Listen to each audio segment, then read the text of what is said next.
오늘 우리가 함께 나눌 하나님의 말씀은 신명기 4장입니다.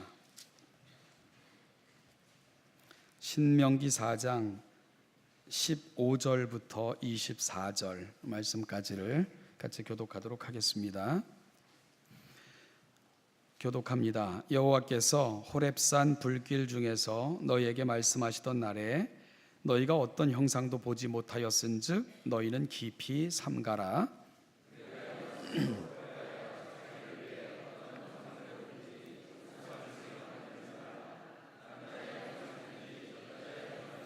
땅 위에 있는 어떤 짐승의 형상이든지 하늘을 나는 날개 가진 어떤 새의 형상이든지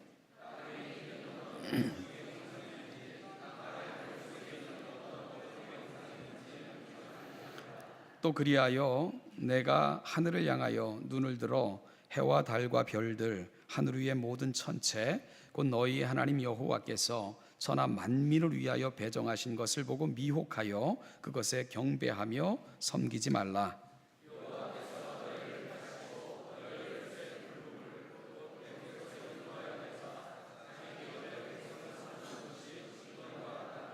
여호와께서 너희로 말미암아 내게 진노하사 내게 요단을 건너지 못하며 내 하나님 여호와께서 내게 기업으로 주신 그 아름다운 땅에 들어가지 못하게 하리라고 맹세하셨은즉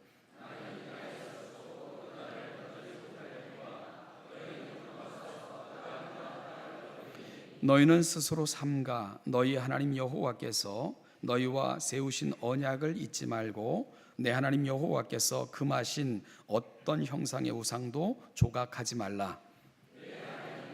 소멸하는 불이시여 질투하시는 하나님이시니라. 아멘.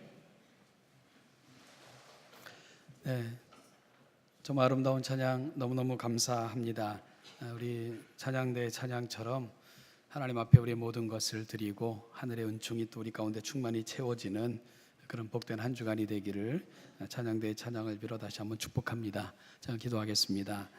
하나님 아버지, 모든 것이 주께로부터 왔음에 우리가 살아가는 모든 삶의 자리에서 그 하나님을 영화롭게 함이 우리 인생의 목표인 것을 다시 한번 고백합니다. 주신 것 있다면 그 모든 것 가지고 하나님을 영화롭게 하며 우리 가운데 주신 뜻을 붙들고 이웃을 복되게 하는 거룩한 삶을 또 다짐할 수 있는 이 귀한 하루가, 이 귀한 예배가 되게 하시고 그리 살아갈 때에 또 우리 사랑하는 삶의 자리까지 찾아오셔서 은총을 베푸시는 하늘의 위로로 충만한 복된 한 주간의 삶이 되게 하옵소서. 먼저 한 주간의 삶을 시작하며 예배의 자리에서 시작하게 하심을 감사하며 말씀 앞에 우리 자신을 내려놓으니 들려주시는 음성에 귀를 기울이고 우리를 살피고 그 마음판에 그 말씀을 담고 성령의 생각나게 하심을 조차 말씀으로 승리하며 살아가는 복된 우리의 삶이 되게 하옵소서. 감사드리며 예수님의 이름으로 기도하옵나이다. 아멘. 제 고향에 가보면 제법 잘 알려진 절들이 몇 개가 있습니다. 그 중에 이렇게 그 경치가 정말 이렇게 좋은 곳에 위치하고 있는 잘 알려진 절이 하나 있는데요. 그 절은 큰 바위 하나를 파서 만든 대웅전이라고 하는 곳이 큰 바위 하나를 완전히 파서 그렇게 만들어진 절입니다. 그리고 그 대웅전이라고 하는 곳에 가보면 큰 불상이 가운데 놓여 있고 그 전체 바위를 전부 층층으로 다 만들어 가지고 또 불상들을 쫙 둘러 놓은 그런 절이 한 군데 있습니다. 그리고 그 절을 가보면 또 이렇게 산 정상으로 올라가는 층층 계단들이 구비되어져 있는데 그 계단을 쭉 따라 올라가면 마지막 산 정상쯤에는 아주 큰 바위가 나오는데 그 바위 전체도 이렇게 석가의 얼굴을 새겨놓은 그런 바위가 또 산 정상에 놓여 있는 그런 절입니다. 그야말로 가능한 모든 곳에 석가의 상을 새겨 놓았고 그리고 또 만들어 놓은 그런 형태로 되어 있는데요. 요즘이 시즌이네요. 입시철만 되면 그곳은 리무진 버스를 동원하여 기도하러 온 사람들을 실어 나를 정도로 제법 알려지고 그리고 또 많은 사람들로 이런 시즌만 되면 인산인해를 이루는 그런 진풍경이 연출되는 그런 절입니다. 이런 걸 보면서 이렇게 좀 생각을 해봅니다. 왜 저리도 형상을 만들어 곳곳에 세우고 또 위치시키고 저렇게 큰 불상을 그려놓고 이런 일들에 저토록 열중일까?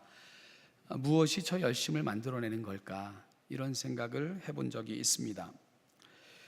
지금도 그 불교 국가에서 경쟁하는 게 뭐냐 하면 이 지상 최대의 불상을 만들기 위해 아주 서로 경쟁하듯이 그렇게 불상을 세우는 걸 알고 계시죠? 그래서 세계에서 가장 큰 불상, 가장 멋진 불상, 가장 화려한 불상, 뭐 이런 것들이 또 세인들에게 평가도 되어지고 또 그걸 보기 위해 사람들이 몰려가기도 하고 그런 걸 보게 되는데요. 그들은 앞다투어 최대, 최고, 최다를 목표로 그 어느 산이든지 정말 이렇게 유명한 산에는 그토록 거대한 그 불상들을 만들어 놓기 위해 이렇게 혈안이 되어 있는 걸 보게 됩니다. 우리가 보기엔 참 흉물스러운데 자연을 저렇게 만들 수 있나 싶은데 어쨌든 그들은 그렇게 합니다. 세계에서 가장 큰 불상이 어디에 있나 살펴보니까 역시 중국에 있더군요. 그 허난성 핑딩산이라는 곳에 중위안다포, 이게 뭐 중원대불이라고 이렇게 번역이 되는 그 불상이 1997년도부터 만들어지기 시작해서 2008년도에 완공이 됐는데요. 무려 12년에 걸쳐서 이 불상 하나를 만들었는데 투자액이 12억 위안, 우리나라 돈으로 한 2천억 정도를 들여서 불상을 만들었대요. 들어간 그 이 프로젝트를 위해 드린 것들이 그 황금이 108kg, 동이 3,300kg, 철강이 1만 5천 톤이 투입됐다고 하고요.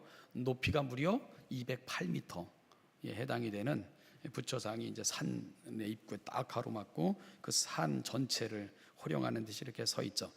정말 입이 다물어지지 않는 그런 형태입니다. 물론 제가 지금 하고 있는 것은 다른 종교를 폄하하고자 하는 의도가 아니고요.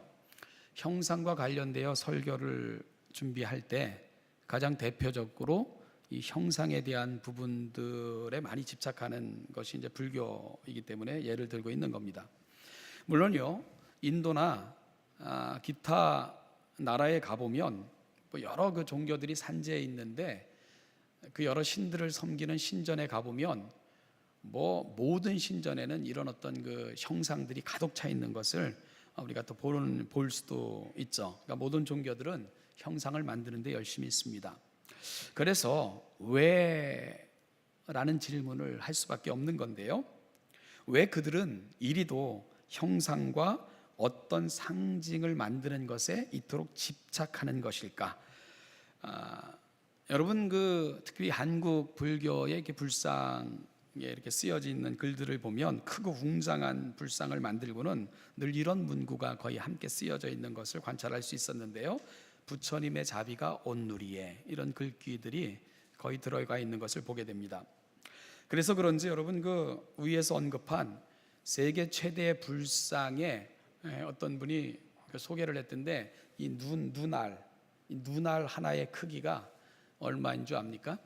눈알 하나의 크기가 2m랍니다. 2m. 눈알 하나가 제일 큰 사람만큼 되는 거죠.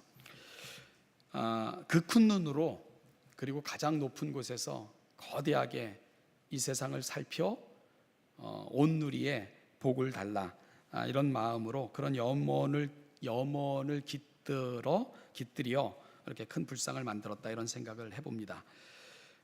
그들은 이토록 많고 그리고 크고 웅장한 것, 거대한 것들을 통해 사실은 그들의 신앙심을 표현하고 있는 것이겠죠. 그리고 그와 같은 것들이 그들의 소망을 이루어 준다고 생각하고 있을 것입니다. 그런데 이들의 이러한 생각과 사고가요, 어떤 특정한 시대 특정한 종교들 것만은 아닙니다. 성경에도 보면요, 수없이 많은 형상들이 등장하기 때문입니다. 야곱의 부인 중 한 사람인 라헬이 이제 피치 못하게 아버지 집을 떠나게 됐을 때 그 라헬이 제일 먼저 챙긴 게 뭡니까? 우상을 챙기죠. 드라빔을 몸속에 숨겨서 떠났던 것도 우리가 이제 성경의 기록을 통해 확인할 수 있고요. 모세가 율법을 받으러 산에 올라갔을 때에 산 아래에 있는 백성들이 했던 게 뭡니까? 형상을 만드는 일이었죠. 금부치를 다 가져오라 해가지고 조각하여 금송아지를 만들어 이게 우리를 인도한 신이다 이렇게 부르는 것도 성경의 기록은 우리에게 확인시켜 줍니다. 그리고 그들이 가는 곳마다 참으로 많은 형상들이 존재했던 사실들도 우리가 확인할 수 있게 되고요. 그러고 보면 유사일의 모든 종교는 신의 형상을 갖고 있었고 중히 여겼고 또한 만들 것을 요청받았다는 것을 확인할 수 있게 되는 거죠. 그런데 이상한 것이 있습니다. 뭐가 이상하냐 하면 유독 성경만 다른 이야기를 하고 있다는 것입니다. 어떤 이야기를 합니까? 아무런 형상도 만들지 말라, 그렇게 명령하고 있다는 겁니다. 처음으로 이러한 요청이 등장하는 본문이 출애굽기 20장 4절부터 6절입니다. 이렇게 기록되어 있죠.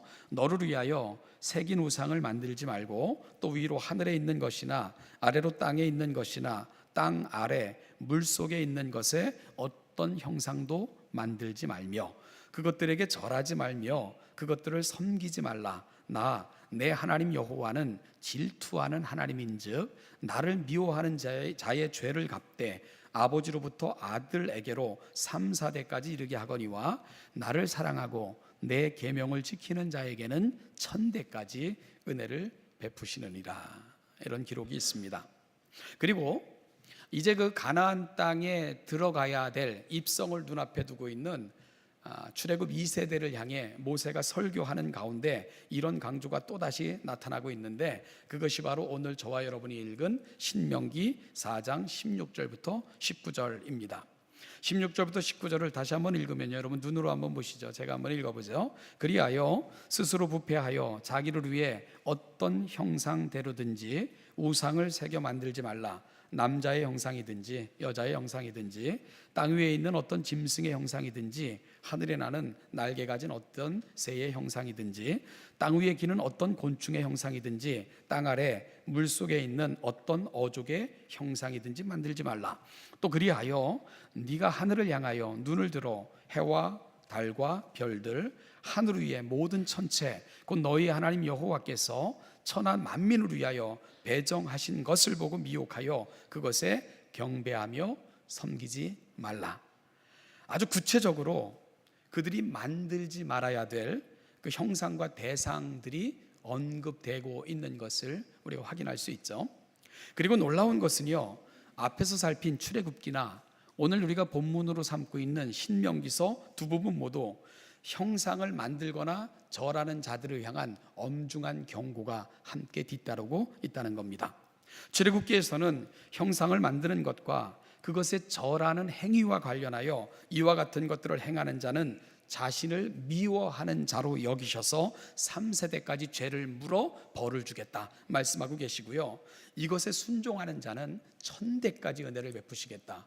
여러분 1000대까지 은혜를 베푸시겠다는 약속이 더 놀라우니까 감사할 따름입니다. 그런 언급들이 뒤따르고 있는 것을 보게 되고요. 그리고 신명기에서는 이와 같은 행위를 하는 자는 결코 약속의 땅에 들어가지 못하며 들어가서도 이와 같은 일들을 행하는 자는 하나님의 진노가 임할 것을 거듭해서 말씀하시는 부분을 우리가 확인할 수 있게 됩니다. 여러분 이쯤 되면 이게 궁금하셔야 되는데요, 궁금하지 않으십니까? 왜 하나님은 이리도 형상을 만드는 것과 그것에 절하고 섬기는 것에 아주 민감하실 정도로 이런 반응을 보이시며 금하고 계신 걸까? 여러분은 왜라고 생각이 되십니까? 왜 그러실까? 다른 대부분의 종교들은 형상을 크게 웅장하게 화려하게 그리고 많이 만드는 것을 신앙심의 발로이고 표현이라고 생각을 합니다. 그리고 형상이 있으면 마음의 위로를 받고요, 그래서 눈알 하나의 크기를 2m 이상 크게 만들면서 우리를 지켜달라고 비는 것이 대부분 종교적 습성을 갖고 있는 사람들의 모습입니다. 이들은 이와 같은 것을 신앙의 적극적인 표현이며 그것에 절하는 것이 경건한 신앙의 표현이라고 생각을 합니다. 그런데 유독 성경은 왜 이와 같은 것들을 이토록 철저하게 금하고 있는 걸까? 이런 질문을 함께 하고 있는 겁니다. 이 부분을 풀어내려면 사실은요, 창조 이야기로 다시 돌아가야 됩니다. 저는 지난 시간에도요, 다른 신은 없다 하는 부분을 이해하기 위해서 창세기 1장 1절로 이 부분을 풀어냈었죠. 오늘 저는 다른 신은 없다에 이은 시리즈로 이 설교를 하고 있는 건데요, 오늘은 다른 형상은 없다, 다음 주는 다른 삶은 없다, 그리고 그 다음 주는 다른 날은 없다 하는 것을 가지고 신관, 인간관, 윤리관, 절기관에 대한 부분들을 우리가 함께 좀 점검해 보고자 합니다. 오늘은 그 두 번째로 다른 형상은 없다라는 부분을 통해서 하나님이 우리를 지으신 인간에 대한 본질을 함께 살피고 있는 중인데요, 우리가 창조의 기록을 살피면 특별히 눈에 띄는 것이 인간 창조와 관계되어진 부분입니다. 여섯째 날 모든 것은 동일한 패턴으로 창조하셨는데 그 패턴의 파괴가 일어나는 것이 인간을 향한 창조에서 나타나기 때문입니다. 인간 창조와 관련하여 특별히 사용하는 말이 형상과 모양이라는 말이 사용되고 있습니다. 하나님은 하나님의 형상대로 모양대로 인간을 지으셨습니다.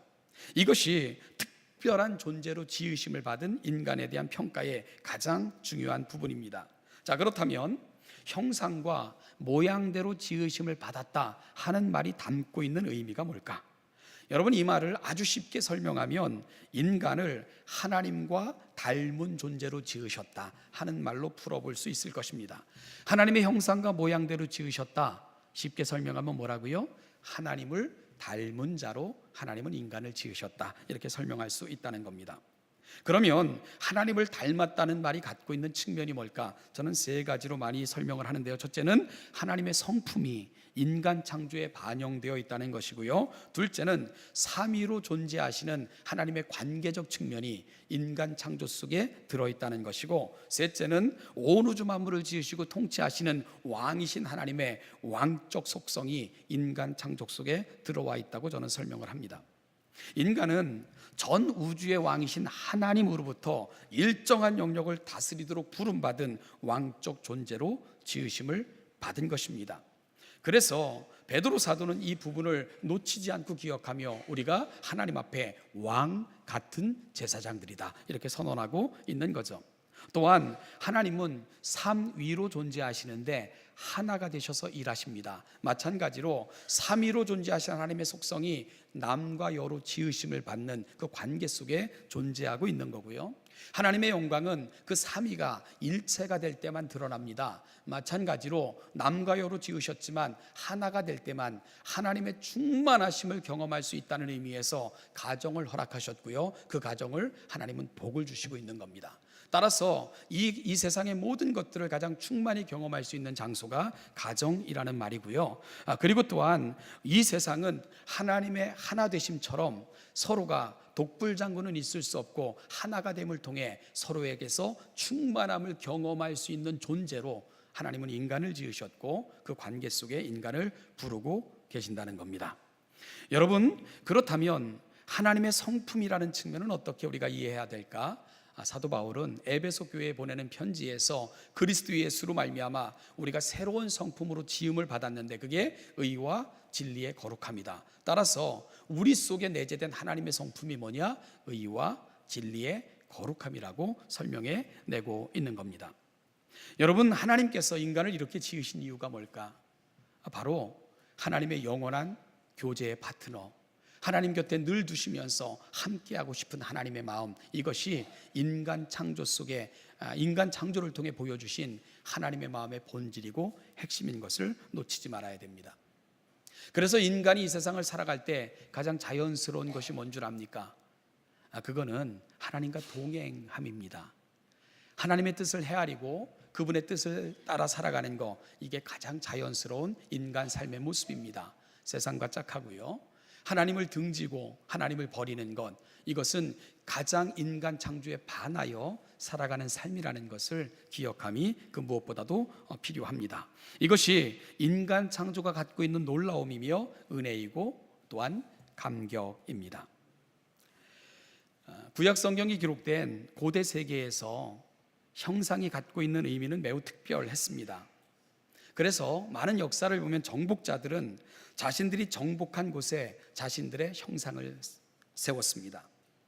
자신들의 형상이 아니더라도 이 지역이 자기의 영역에 속해 있다는 것을 여러 가지 표식이나 여러 가지 상징을 통해서 드러내고자 했던 것이 고대 왕들의 통치 방법이었습니다.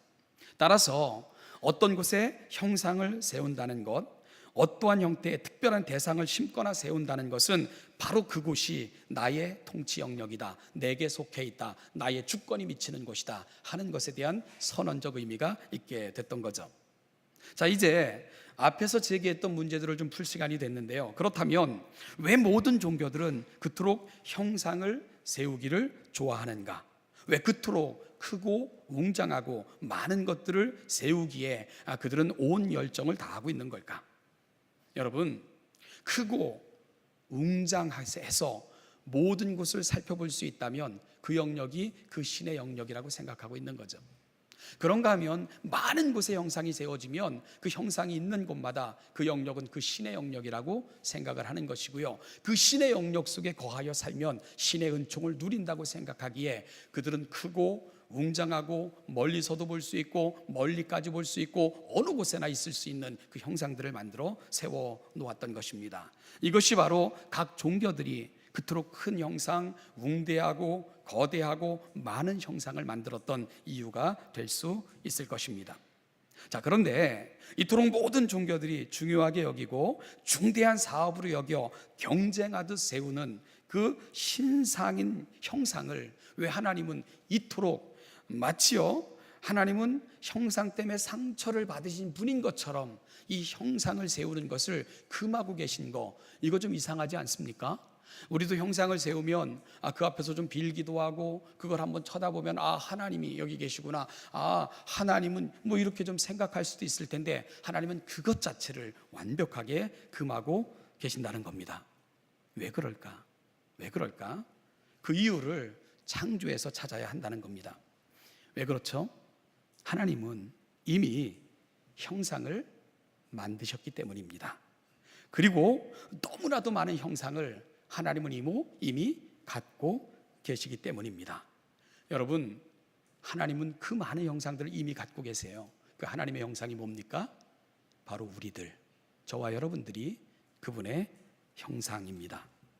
하나님은 인간의 손으로 만든 움직이지도 생각하지도 행동할 수도 없는 그 형상들을 통해서가 아니라 하나님께서 직접 만드신, 하나님을 가장 닮은, 그래서 그분을 가장 잘 표현할 수 있는 특별한 형상, 하나님의 손으로 빚으시고 그 코에 생기를 불어넣어 생명이 되게 하신 특별한 형상, 바로 저와 여러분들을 통해 세상에 하나님을 보여주고 싶으신 것입니다.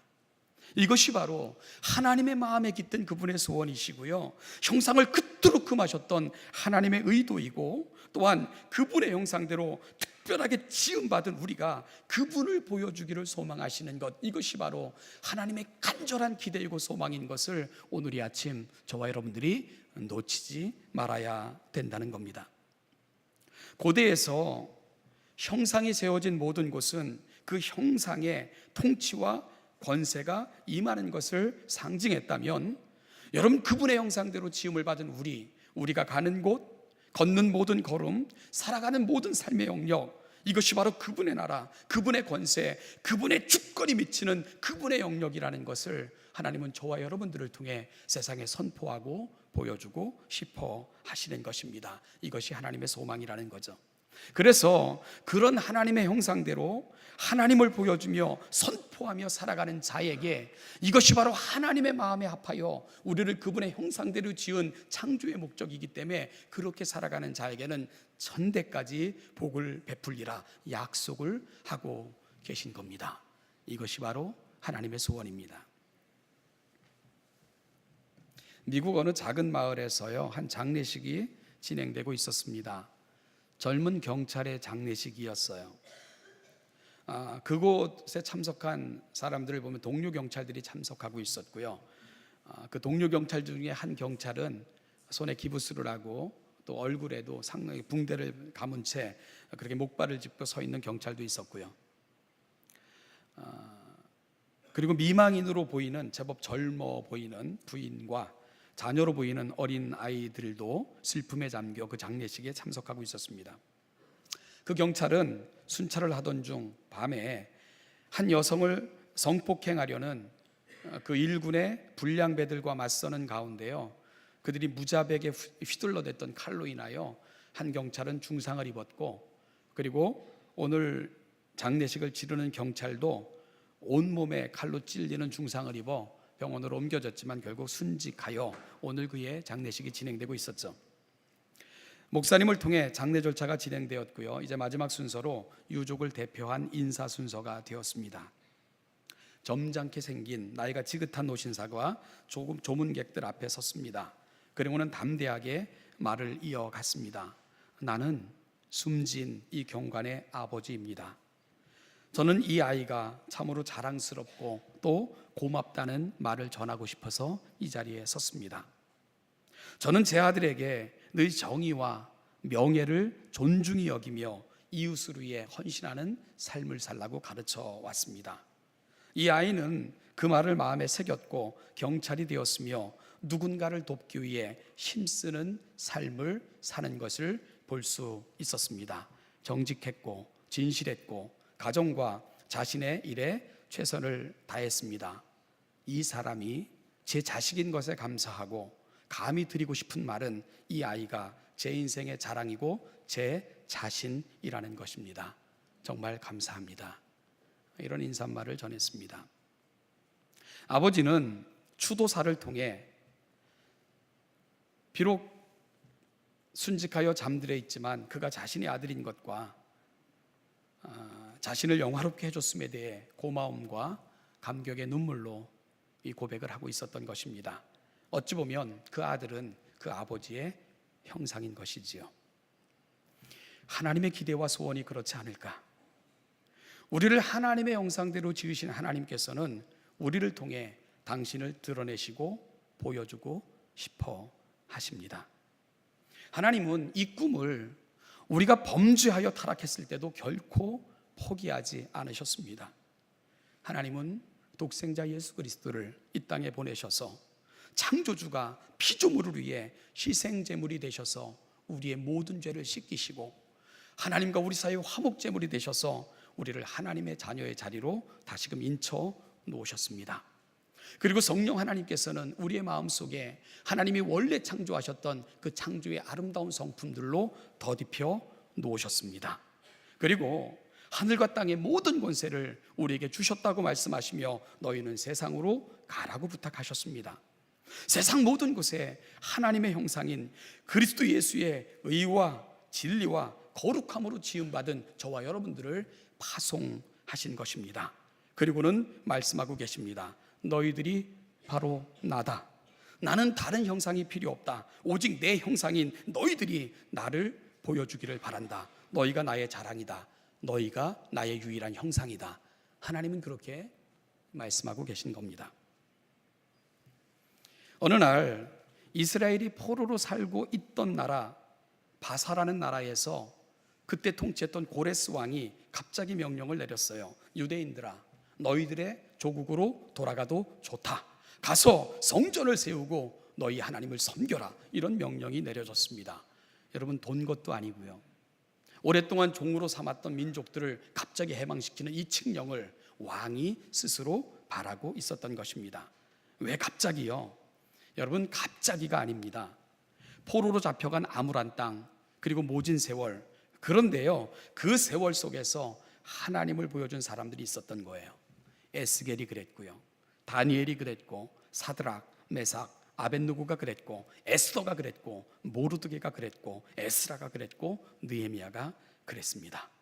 결국 이들은 예루살렘을 떠났어도 포로로 끌려간 땅이었지만 어디에 있든지 무엇을 하든지 형편이 어떠하든지 간에 그들은 하나님의 형상으로 그 하나님이 어떤 분이라는 것을 그들이 살아가는 모든 삶의 자리에서 보여주고 드러내고 확증하는 그런 삶을 살았던 것입니다. 그래서 이방 땅, 우상이 가득한 땅이었지만 그들을 통해 그 땅은 하나님을 본 것입니다. 그 나라의 왕은 하나님을 발견할 수 있었던 것입니다. 하나님을 만날 수 있었던 것입니다. 그 땅 백성들은 하나님이 이런 분이라는 것을 그들을 통해 확인할 수 있었던 것입니다. 그래서 바사의 고레스 왕은 가도 된다. 신전을 세워라. 그리고 그 위대하신 하나님, 너희들이 내게 보여준 그 하나님을 섬기거라. 그렇게 이야기하고 있었던 거죠. 사랑하는 신원자담교 성도 여러분, 이제 하나님은 우리를 또한 우리의 삶의 자리로 파송하실 것입니다. 세상은 하나님을 볼 수 없지만 세상은 여러분들을 통해 하나님을 봅니다. 우리는 하나님의 형상들이기 때문입니다. 그래서 세상에 대해서는 우리가 곧 하나님인 겁니다. 비록 하나님은 어떤 형상도 만들지 말라고 하셨고 세상의 어떤 것을 통해서도 하나님은 당신을 보여주고자 만들 것을 권한 적도 없고 아주 철저하게 만들 것을 금하셨습니다. 그래서 세상 어떤 곳에서도 세상은요, 사람의 손으로 지어 하나님이라 이름 붙여진 형상을 발견할 수 없습니다. 왜냐하면 발견하는 것 자체가 비성경적이기 때문입니다. 그런데 하나님의 형상은 어디에나 있습니다.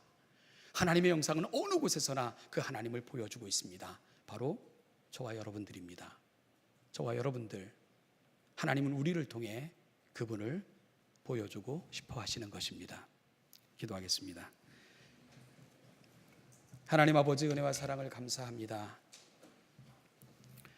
우리가 살아가는 삶의 자리가 하나님을 보여주는 자리, 하나님의 하나님 되심을 선포하는 자리, 그렇게 세상이 하나님을 알아가는 일에 협력하는 자리가 되도록 그리 역사하여 주옵소서.